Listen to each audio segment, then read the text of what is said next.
Next देखिवा आमे showroom रे आमे मु कहीं नकरी बाहर कली आ मते बाहर केते पड़िला जदि मु शोरूम रे करी थांती सर्विसिंग ताहले मते मिनिमम तो 400 टका सर्विसिंग चार्ज 450 टका मते दबा को पड़ी थांदा ता सहित प्लस इंजिन ऑयल जोटा कि 500 टका मते दबा को पड़ थांदा होंडा प्रीमियम रो होंडार कंपनी जेन्युइनटा मु पकेली जेटा मते 500 टका पड़ता कि जोटा कि बाहर मते सेटा पड़ला मात्र 420 टंका जोटा कि लगभग आपन को 10% डिस्काउंट पाखापाखि पड़े आसूची ओके मु शोरूम में जदि करथांती ताले मते सेठी पड़ी थांदा मते 5% डिस्काउंट मिलता किंतु टैक्स ऐड हो सारा पर मते 500 टंका रे इंजिन ऑयल टी मिलता ओके बाहर करिवार एति गोटे मते सस्ता पड़ला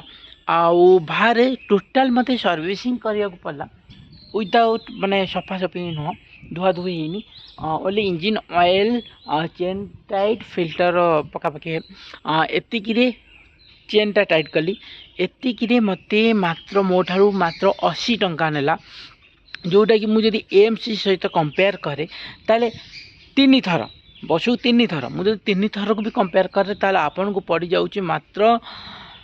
80 टंका हिसाब रे केते 240 टंका रे आपनकर टोटाल वर्षक भितर सर्विसिंग करि परिबे किंतु एटी शोरूम रे एमसी कले मात्र आपन को 829 टंका देबा को पड़िबो जोटा कि मते महंगा लागिला आ सेठी रिटर्न करिवार माने सेटू फेरी आसीबार बजेट तो सेया थिला चलतु ये वीडियो जदि इंटरेस्टिंग होता है ताल प्लीज मो चैनल को कौन सी लोग सपोर्ट करना प्लीज जदि आपन भल लगे प्लीज प्लीज प्लीज मत सपोर्ट करूँ आईपरी आपन बहुत भल भल वीडियो देखापी मु चेष्टा करी थैंक यू आपण मैंने भले था जय जगन्नाथ।